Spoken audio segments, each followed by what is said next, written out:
A është fakt dhe vërtet, ne asnjëherë nuk kemi pasur zgjedhje në të cilat nuk ka ndikuar Serbia, madje edhe me një fjalim të shkurt, madje edhe me një përkrahje, sidomos tani për listën srpska.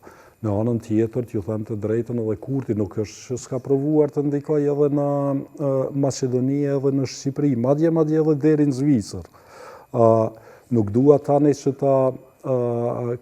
ta bëj të njëjtë, mirë, po asgjë nuk është e re në qoftë se pala sërbe gjithmonë kërkon që të ndikoj dhe përpiqet që të ndikoj në zgjedhje, dhe asgjë nuk është çudi në qoftë se ne e shohim që pala sërbe gjithmonë mundohet që të destabilizoj Kosovën. Do thotë është një farë formë, është një politikë ditore të cilën e bën pala sërbe.